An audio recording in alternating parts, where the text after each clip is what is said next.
Yes, ladies and gentlemen, welcome back. Definitely glad to have you here today. We're going to have a good topic, good stuff to talk about. We're going to be locking down today the 5 easy steps to buying real estate or buying a home. So definitely get ready for this. So make sure you get your pen and papers because the people that take note makers are money makers, okay? So you want to make sure you do that. All right, now, before we get started, before I forget, make for sure wherever the subscription button at the top, at the bottom to the left or the right, make sure you definitely subscribe so you can get some of the updated videos and the lessons that we give out, of course, for free here on the channel. Now, a lot of times people want to buy their starter home, buy their first home, buy their dream home, or buy their investment home, or buy an investment piece of property. And a lot of times, depending on who you talk to, they make it very, very complicated, make it simple. Again, if you don't know who I am, my name is Fahim Muhammad, the Freedom Coach. The reason why they call me the Freedom Coach because my job to take things complicated and make it simple. So I'm gonna make this process real simple for you. In addition to that, real quick, just some of my pedigree. I'm a chartered senior financial planner, licensed in multiple fields of financial services such as real estate, such as mortgages, insurance, investment, specialist in credit and estate planning. Pretty much anything we do with money, Freedom Coach got you. So guess what? Let's get started. Now, since we talking about now buying your first dream home or your starter home, let's talk about just some basic things. It's 5 major things that we're going to talk about. Now, the number one thing here on my board has got a lot of financial stuff. Is I want y'all to write down this. Probably, I know y'all think, oh, I heard this before. I got to have good credit. I don't know about good credit, but you got to have some credit, okay, in order to get it. But let me tell you what's more important to credit when you buying property. Credit is no question is in the top. It's like water and oxygen. Kind of depends on which one you need at that particular time, right? But they're both important. What we want to talk to you, one of the most important things though, is what is called your DTIR. Write that down. Your debt to income ratio. Okay? DTIR, debt to income ratio. Ladies and gentlemen, this is huge. If you really start to get this is the difference between getting a signature loan, a personal loan, a business loan, a real estate loan, and getting a loan, okay? Because your debt to income ratio lets people know that companies know that if something comes up, that what's your likelihood to get paid. So they got a regular debt income ratio. Also for businesses, they even look at something called, they got a bankruptcy ratio. And your bankruptcy ratio is based on how much overextended you are, that if you lost a certain amount of income, what's the chances of your business to fold. So ladies and gentlemen, we're just going to deal with the personal one. We got different levels to this and different classes we have. So when you look at some of our channels, and again, wherever that subscription button at the top, the bottom, left, or the right, you can make sure, of course, you subscribe. Make sure anytime we put any new lessons up, you'll get it. So now let's talk about the debt to income ratio. So basically, first let's talk about how it works. So you'll know. Real simple, how to remember. The actual formula, the name gives you the formula. Take your debt, divide it by your income, will give you the ratio. I repeat, take your consumer debt, not your household debt. I'll give clarification in a second. Take your debt, consumer debt, divided by your income, your monthly income, okay? We'll talk about which one, net or gross, and then that gives you the ratio, okay? Now, we're going to talk about in a few. You also have something that's called a front end ratio and a back end ratio. What's probably the most important is, of course, the back end, but we'll get into that. So now let's talk about, talking about the ratio, okay? The debt to income ratio. The debt to income ratio is the number one thing. So what is the debt? You have what is called consumer debt. You have what is called household debt. And then we show people in our advanced workshop, you have something that's called good debt and bad debt.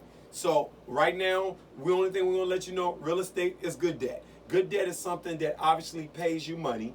And because even if you're living in your home, it doesn't pay you an income, believe it or not, that is still good debt because you can leverage it for the equity to start businesses and do other things. Again, that's in our advanced stuff. So now what I want to share with you, your consumer debt is your installment debt, your revolving debt. If you listen to how to improve your credit score in 30 days, that we have in our video, it tells you exactly about the installment and revolving.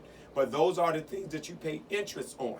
Your household debt is not contributed or added into that factor, such as your cable, such as your cell phone bill, such as your streaming bill, such as your hair bill. I know you ain't got no hair, right? But such as your hair bill. But all these things does matter in financial planning. It does not just matter in getting your house. So you got your, now you know you got your consumer debt. Doesn't matter, installment revolving. If you got interest on it, even if it's zero interest for a period of time, if you're supposed to pay interest on it, it's consumer, okay? So you got your consumer debt.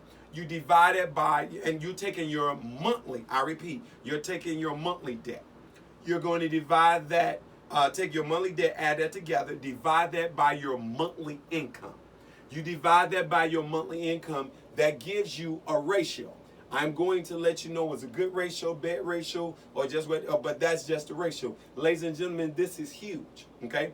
Now, what I want to share with you, the reason why, repeat after me, be a professional, hire a professional like me, and get professional results, because what happens is that when you sit down with a licensed, experienced, qualified financial mortgage executive, loan officer, or financial professional, where they can also let you know certain things, and we can show you how to take it out of your debt ratio, okay? So some things will have to stay in, some things you got to add in that you may not think about. And that's why you want to sit down with a professional, because some people don't know that which things that you co-sign on can be added in and taken out. What loans can be added in and taken out. So again, repeat that to you want to be a professional, hire a professional like me, and get professional results. But this is I'm giving you the general principle so you can understand just some basic stuff, okay, regarding that. And then now for your income, you're using your monthly income, but let's be real crystal so you don't be off. And this is obviously the money that you report to the government. Hopefully you're reporting everything, right? But I'm Bennett, and I ain't in it, right? All right. But if you cannot prove that income, self-employed income for 3 years, wage earner, which means you working a job, you're getting a W-4 versus a W-9. If you're unable to do that for 2 years, and sometimes they'll give you a pass maybe at 24 months, but if you can do it almost 2 years, you can't use that particular income. Just how it works. Not my rule. That is the federal, that's the lender rule, so it's not my rule. So you want to make for sure when you put in income, if you've been working one job 5 years and another job for 8 months, and it looked like you're going to work this 8 months for the next 5 years, you still can't add that in income because it hasn't been at least 2 years, okay? This is huge. Ladies and gentlemen, if you get this debt to income ratio thing done, all right, it's a done deal. Now, we want to talk about what is, of course, some good ratios. Basically, in a nutshell, that when we talk to people, and you can check our program, How to Improve Your Credit in 30 Days, it's something called credit utilization. So that's why we share with people. All these things kind of go hand in hand. They kind of work together. If you follow me, write down on your paper, freedom. Freedom, okay? These things work together. So what happened is you want to have your debt ratio, real talk, 30%. 30 is ideal. When they go to look at loans, they have what is called, of course, the front end, and they change all the time. They have a front end, so it can go anywhere between 28% to no more than 41%. I'm going to tell you the caveat in a second. The ideal, you want to really keep it under the 40, okay? If you have it at 30, and this is the key thing to write down, without putting the property in it, you're winning, because the front end is the ratio I gave you now. The back end ratio, you got to add the new mortgage that you're going to get. Now, even though you don't know it, when you sit down with a financial professional, pretty much I almost sleep with mine. I have a financial calculator, like what the American Express say, never leave home without it, right?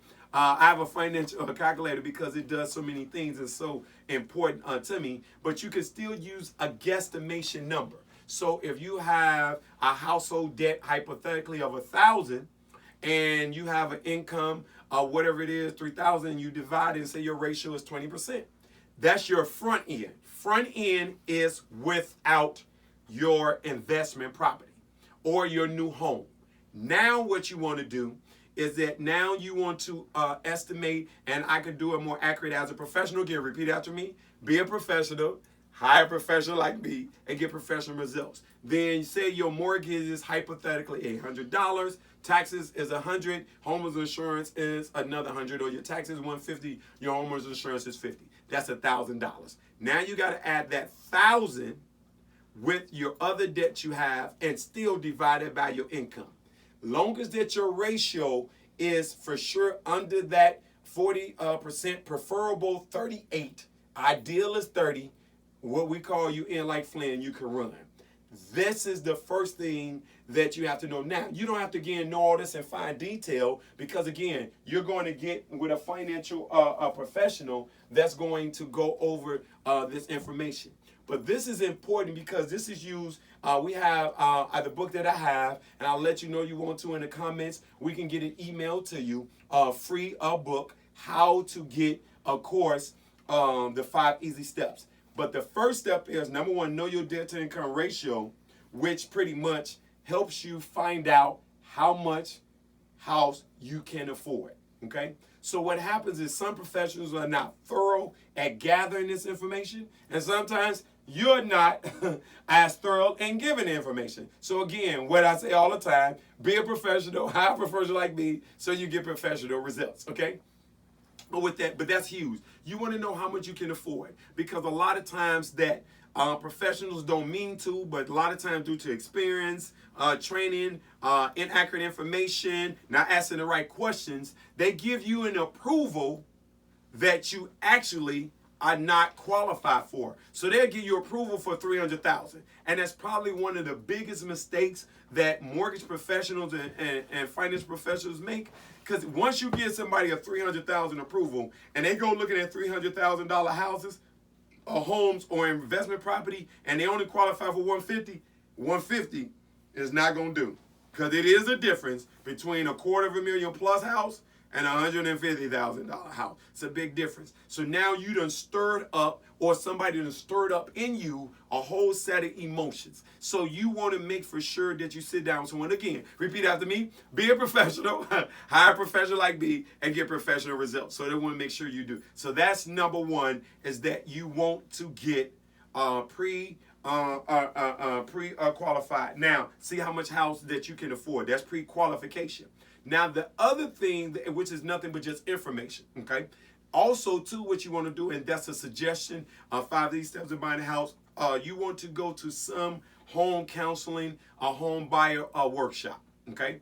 The reason why that you want to do that, because it's some small other nuances that go into it that this is not the particular video training that we having for that. And so it's just some small nuances about homeowners inspections and then appraisal and all those kind of things. And some other nuances regarding that. And so by you going to a home counseling, a home buyer workshop, we do one on an average at least once a month that you are able to get that. You want to make sure you do that. Also, too, what's huge, sometimes if you go to a home counseling program, you can also find out some other information about some monies as well. So that's number one. So number one, find out exactly how much money you can afford, or how much you can actually get to buy a house, so you're not, what that saying is, you got champagne taste with beer money. I don't drink at all, but you know, that's the saying that people say, right? All right, so we got that. So that's number one. All right, number two, which is huge, that you want to get pre-approval. So we at pre-qualification. Now we're going to step 2, pre-approval. So pre-qualification is nothing but taking your income, your debt, information, and giving you back based on what information you gave. Now, you can get a letter off of that, but it's not as strong as pre-approval.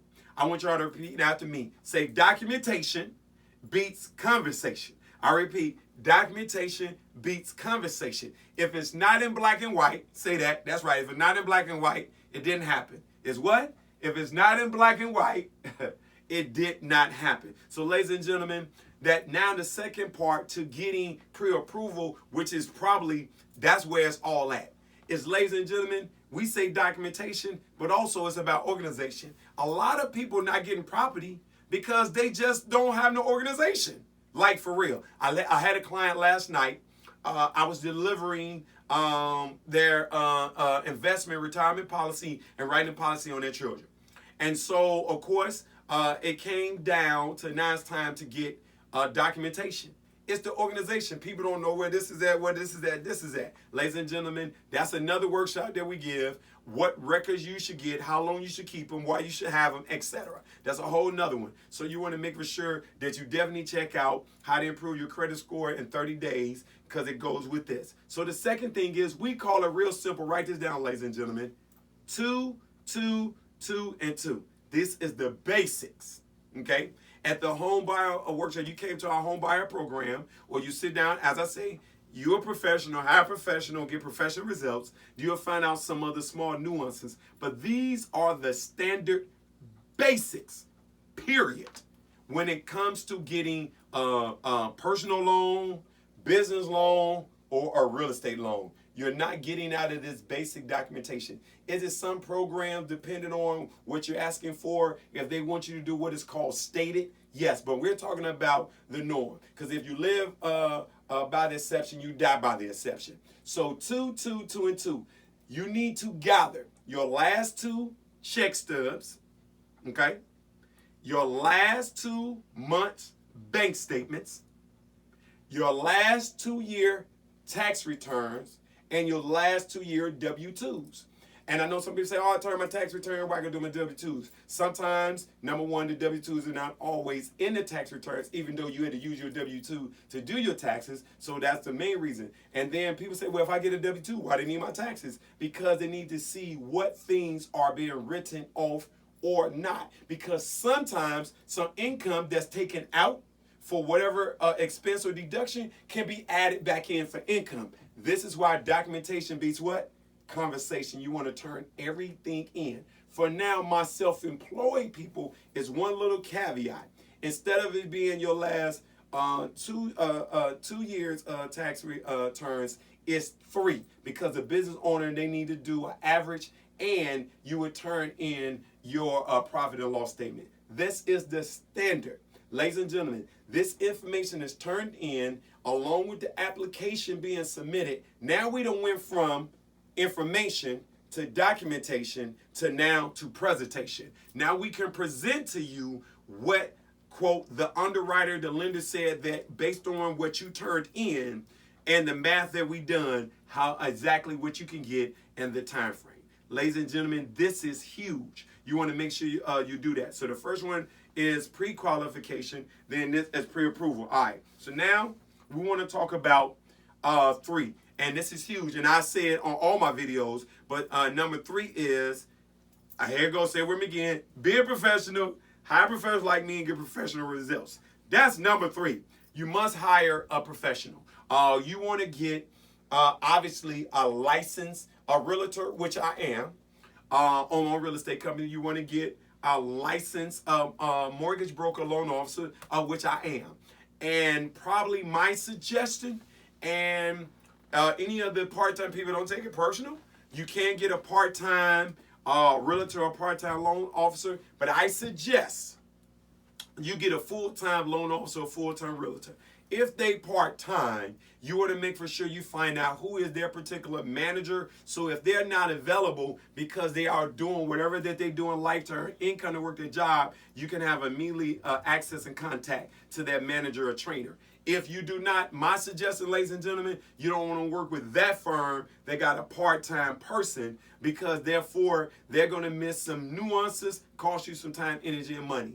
And so that's what I suggest. You want to get a licensed professional, preferable full-time. Now, if you are working with somebody part-time and they got the time, what is the years to look at? My suggestion, you got years or deals, okay? So you're probably looking at, if you're going to work with someone, have they closed at least a dozen or more transactions, at least, ladies and gentlemen. Now, of course, they got to start somewhere, right? But they should have a trainer working with them along the way. When you get at least a dozen, at the minimum, a half a dozen. Because Experience is the best teacher, ladies and gentlemen. Experience is the best teacher. And so that's what you want to make sure that you do. So you want to interview other people. You want to know that people have the time, the effort, the energy, and the expertise. Again, be a professional, hire a professional like me, and get professional results. That's number 3 with that. All right. Now, number 4 is that you have to have a criteria that you set. Because, ladies and gentlemen, it's like seriously putting a child in a candy factory. You can walk around and look at homes for 6 or 7 months. Ladies and gentlemen, you don't have to look at 50 to 100 homes and definitely not physically.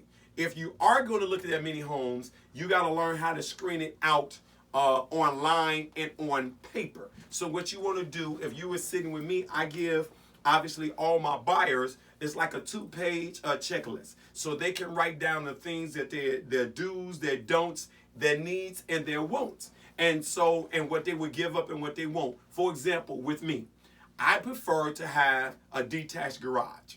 I'm security minded. If somebody get in the garage, and they break in the garage, which I don't want them to, I need time, if I need to, secure and protect my family. If they in the garage, they can get into the house pretty quick. I got less time, which means my security procedure and protection procedure for my family probably need to be amped up, okay? I just want to be real crystal. I need just a couple seconds or not, so I prefer them not, okay? And I haven't had the experience. Somebody has broken into the garage. I haven't had time to do what I need to do to protect my family, and I'm glad things went a good way and not a bad way, so these things happen. Okay, and so you got to decide. So on this checklist, you do that. Now, you want to, right now in today's time, again, what I say, you be a professional, hire a professional like me, and get professional results. So you want to be able to use whatever criteria that you have. And the criteria, you got to know your do's and don'ts, needs and wants. What's the most top 2 things important to you? Ladies and gentlemen, when you first get in your first home, most of the time it's not your dream home. It's your starter home. Most people in a 20 or 30 year period refinance once or twice and buy more than one home in 30 years. So it's probably not going to be your only home, and if so, you're going to refinance and do something anyway. So my point is, make for sure that you don't overdo it, that you got, I want these top 20 things. You need to get the top 2 things. Of course, we know the house is functional, up to par. We ain't talking about that. We talking about what's important to you. Like, for example, is it important that you have a basement or not?